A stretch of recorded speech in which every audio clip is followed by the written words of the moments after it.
Bonjour à tous. Alors aujourd'hui, on se retrouve pour parler d'un nouvel axe du concept Oasis.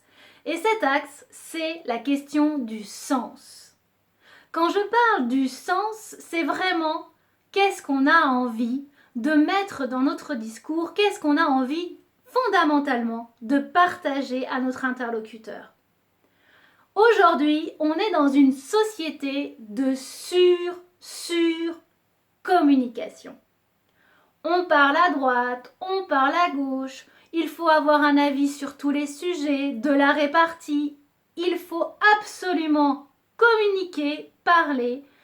On a même un petit peu peur de ces moments de silence, de ces blancs dans la conversation. Alors moi aujourd'hui, j'avais envie de vous partager un outil, tout simplement pour redonner du sens à votre discours.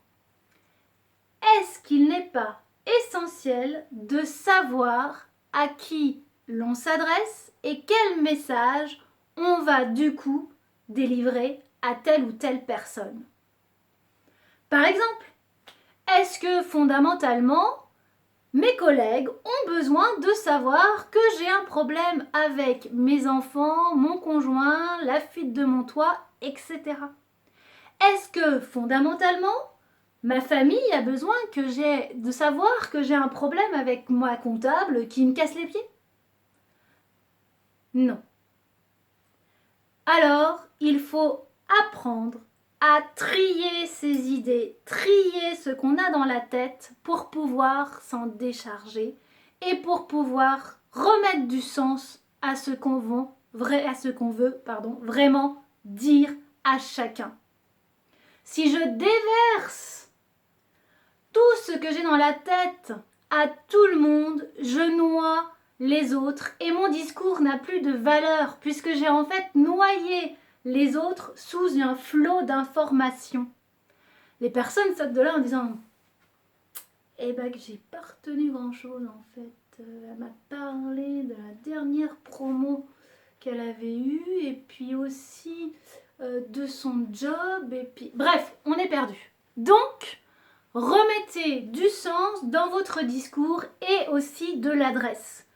Quand je veux parler de quelque chose, je parle avec passion, avec de l'énergie, parce que c'est fondamentalement quelque chose à l'intérieur qui me fait vibrer et que je veux incarner. Quel orateur, quel communicant je veux être aussi pour l'extérieur. Est-ce que j'ai vraiment envie d'être celle qui va parler de la dernière promo du magasin du coin avec sa voisine? Je sais pas.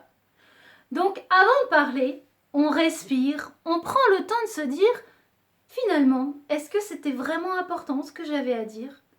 Et peut-être que la minute de silence mettra encore plus en lumière la notion importante que vous voulez partager par la suite. Si cette vidéo t'a plu, si elle t'a inspiré, si elle t'évoque même peut-être des souvenirs de personnes ou même toi, de moments où tu t'es senti submergé par trop d'infos, je t'invite à partager cette vidéo, à la commenter et à me retrouver très bientôt pour une prochaine vidéo. Ciao!